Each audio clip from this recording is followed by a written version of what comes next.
I have a question for you. What do you think about beauty? What does beauty mean to you? Would you be willing to protect beauty at all the costs? Or would you condemn it as it has been condemned throughout the millennia? You probably have heard the story of the Sleeping Beauty, but have you come across the original story, the Italian version? Before I take you along to visit the original Sleeping Beauty story, it is important to stress a central aspect about literature. Each literary work is connected, intertwined with previous works. Each writer is also a reader, and it is no wonder that previous readings inspire and transform the art of writing. This explains why the Sleeping Beauty is connected with previous ancient stories. It took inspiration from ancient classics, such as the Metamorphoses of Ovid. There is a story there about Chione, a beautiful 14-year-old girl. She was so attractive that all men in Greece wanted to have her. One day, two gods devised a plan to gain access to her.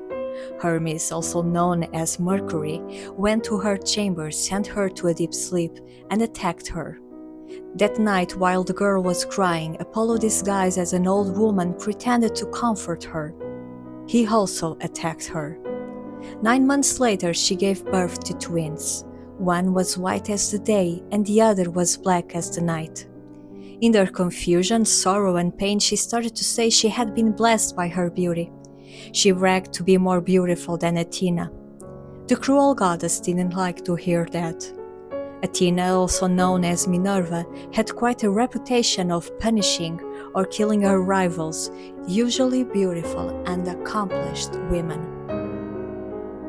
It is no wonder she decided to punish Chione.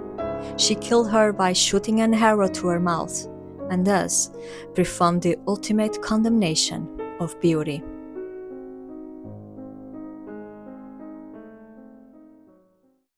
Beauty is not about physical appearance, it is about inner essence.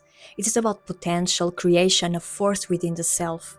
When it circulates around in a world filled of broken and angry people, beauty is most often punished and suffers attempts of destruction. When I was a teenager, men used to approach me on the street, saying the most obnoxious and disgusting things to me. My youth was attacked by those men. Their vile words were not a consequence of an inability to control themselves, but of a criminal desire to destroy, to assault, and to taint the inner potential of beauty. Beauty in its original state is divine, a divine confirmation of goodness. Destroying it at its core is something that has been done since the beginning of times. And fairy tales have been, since their creation, a powerful tool to represent this human failure. In Snow White, the mother tries to destroy the child for the beauty, the potential, and future she represents. Cinderella suffers the same fate at the hands of her stepmother, and Donkey Skin reveals how a man, in this case the father himself, is determined to destroy his daughter because of his incestuous desires. Talia, the original Sleeping Beauty, is destroyed through the actions of man. And finally, as you will have the chance to discover, she will face condemnation by the hands of a queen. The attack against beauty is never solely done by men. Some women perfect the violence by placing the blame on the victim. The psychological implications are huge and should make us think and question the real motivation that drives certain women to make assumptions about the purity, decency, and modesty of a woman who has been victimized.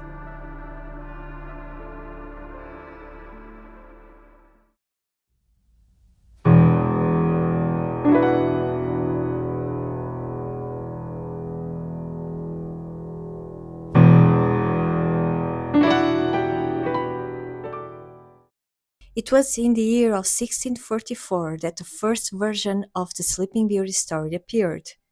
Until then, it had been passed through oral tradition.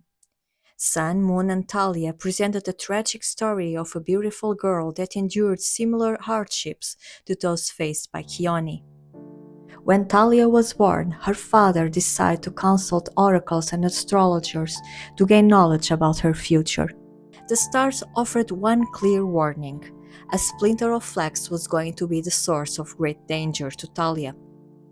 Acting as a good father, he decided to protect his child. He forbade any raw material to enter in his property, as well as any instruments and machinery usually associated to weaving and spinning. Talia grew into a beautiful young woman, and for a moment it seems she might have escaped her destiny. One day, however, she sees an old woman spinning. Mesmerized, she leaves the security of her house and runs toward her. Then she takes the distaff from the old woman and she tries to spin the flax.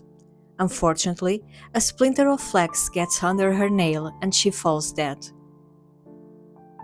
I'm not going to dwell in the symbolic meaning of the old woman.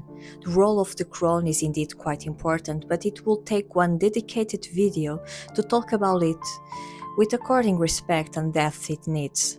For now, it is enough to point out that the old woman represents wisdom and knowledge, and Talia has neither of them. The pain of having a splinter of flax under her nail is so intense that Talia isn't able to deal with it as a mature person would. Growing is always painful, and for the young woman, not used to the world outside and to its dangers, this combination of events proves to be too much to endure. And so she enters into a deep sleep. She needs it to be able to deal with the new facts of life. Like a caterpillar, she enters in a cocoon-like state where growth can occur. And yes, the distaff and the spindle are quite meaningful in that sense. According to the Dictionary of Symbols, separated from the spindle, the distaff, a small rod, has a phallic and a sexual meaning. It represents not only the virile organ, but also the thread of generations.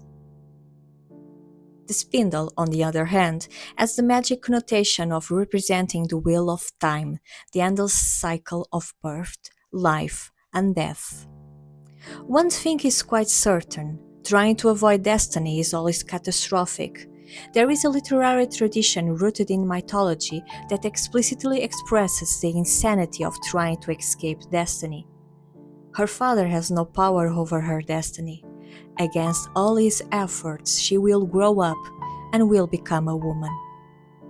This process began when she took the distaff and started to spin, taking part in the never-ending cycle of life and discovering how the feminine and masculine unite. Her young psyche isn't ready for the complexity of the world and the way it unfolds. Therefore, she must sleep until she is ready to confront and to embrace the fact that she is no longer a child, but a young woman. It is clear what her father was trying to achieve. By forbidding flax from entering the property, he was prohibiting the distaff and the spindle, the male and the destiny. Her father has since her birth trying to avoid his daughter from maturing and becoming an adult. In these stories, finding love is commonly linked to maturity and personal growth. His tragic decisions don't end there. When he finds his daughter asleep, he falls into a cycle of drinking, and after that he places his sleeping daughter in one of his country houses. He seats her on a velvet throne, locks the mansion, and leaves her all alone. Talia, the sleeping beauty, has now no one to protect her. Her father condemns her for the sin of growing up and leaves her in the most fragile situation. After a time, it happened by chance that the king was out hunting and passed that way. Believing the palace to be inhabited, he climbed up and entered. At last he came to the saloon, and when the king beheld Talia, who seemed to be enchanted, he believed that she was asleep, and he called her, but she remained unconscious. Crying aloud, he beheld her charms, and felt his blood course hotly through his veins. He lifted her in his arms, and carried her to a bed, where he gathered the first fruits of love. Leaving her on the bed, he returned to his own kingdom. Like Hermes, the king attacks a young woman in her sleep, and we are told he couldn't help himself because she was so beautiful. And once again, the perpetuation of the same violence inflicted upon Chione still lingers on the pages of this fairy tale. Their supposed fault is their beauty. 9 months later, Talia also gives birth to twins, one boy and one girl, the sun and the moon. She awakens only after the babies start to suckle on her fingers, and, in doing so, the splinter of flex is removed. Her cocoon stage is finished. She has entered into adulthood through violence and pain.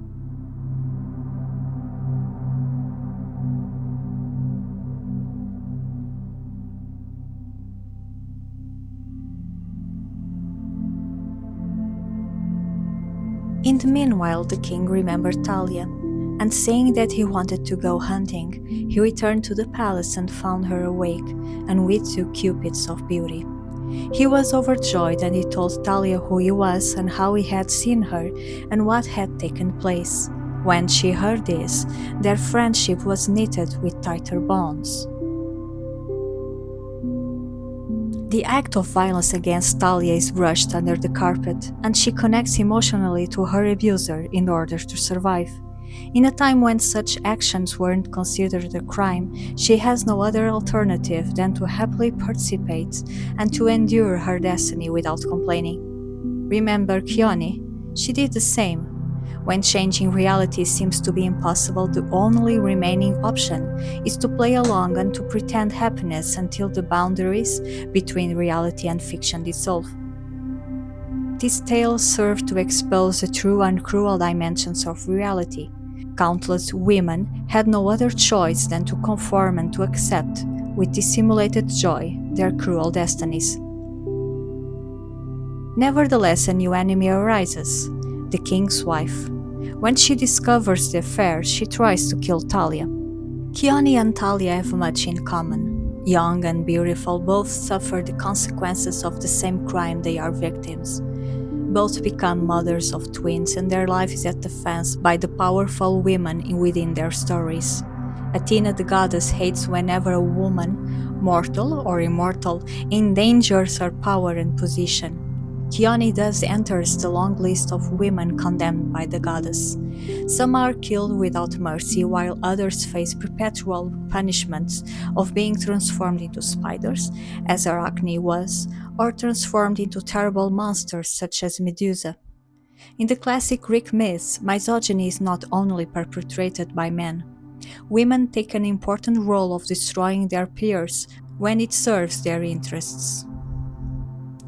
The king's wife embodies this role. It is of no concern to her that Talia is in fact a victim of the king. Talia is a threat, someone that bewitched her husband, and therefore she must die.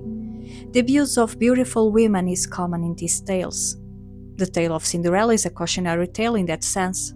Her beauty is a threat to her stepmother and stepsisters. Talia, the Sleeping Beauty, is another victim of this condemnation of beauty. It is important to clarify that beauty is closely intertwined with the notion of youth, and that has been the perfect alignment for tragedy. While men have committed crimes to obtain the women they desire, more often than not, women also punish the victims. It is no wonder The Handmaid's Tale by Margaret Atwood has had so much success. Violence against women is not perpetrated by men alone. It is often accepted and approved by women. Sarah from the biblical story persuades her husband, Abraham, to abuse her slave Hagar. After Hagar gives birth to a boy, Sarah beats her, and some years later she convinces her husband to abandon the slave and the child in the wilderness to a certain death. In highly patriarchal societies, women display misogynistic behaviors and beliefs in order to receive approval from those in power. Let's return to our story. The king saves Talia from being killed, and he kills his wife instead. Then he marries Talia, the young woman he attacked in her sleep. And he never tired at playing the game of three with his wife and children, making a mill wheel of kisses, now with one and then with the other. He married Talia to wife, and she enjoyed a long life with her husband and children, thus experiencing the truth of the proverb, "Those whom fortune favors find good luck even in their sleep." Most fairy tales portray acts of extreme violence against women. Contrary to popular opinion, this was not meant to justify such acts, but rather to mimic, to reflect reality. Fairy tales were never intended to be children's literature. They were meant to be told as cautionary tales, to act as an imitation of life, while displaying its raw reality. It is easy to imagine how these stories would have resonated so deeply with the women that had went through these ordeals. Violence against women was normalized, and the victims were left helpless in their pain and trauma. They were expected to be silent, willing to be sacrificed in the altar of man's pleasure and power.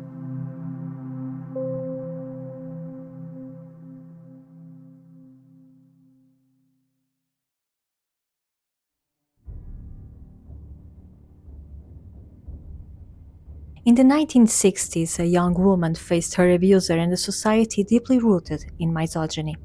She was the first woman in Italy to break the chains of silence and to accuse publicly her abuser, taking him to court. At that time, a man could attack a woman and avoid prison by marrying her. It was called the matrimonio riparatore, a law that forgave the abuser for his crime and restored the honor to the damaged victim and her family. Franca Viola had been engaged to Filippo Melodia since she was 15 years old. However, when he was arrested for theft, she broke off the engagement. Her ex-fiancé decided to abduct her and to abuse her for a week in order to force the marriage. Franca was released after a week of severe physical violence and pressed charges against Melodia. Her decision caused turmoil throughout the society. Some defended her, while others said she should marry Melodia to avoid becoming a dishonored woman for not marrying the man to whom she had lost her virginity to. She won the case, and he was sentenced to 11 years in prison. Franca Viola's courage set an important precedent and helped to end a legislative cycle of violence against women. In 1986, the law was finally abolished. It took time indeed, but change takes time to occur. It is in the hands of every single one of us to create ripples in the sea of injustice and oppression in order to a new world to arise. A world where all human beings are truly protected against injustice and violence. Where everyone has the right to thrive and to flourish. It is in the hands of ordinary people to change the world. Revolutions are not born from weapons but from ideas and dreams. Ordinary people like you and me who believe and dream about a better way to live. The original Talia would have been deeply moved to know that one day a single Italian girl was going to change her life and the lives of many others. Ideas and solitary actions are more powerful than we think.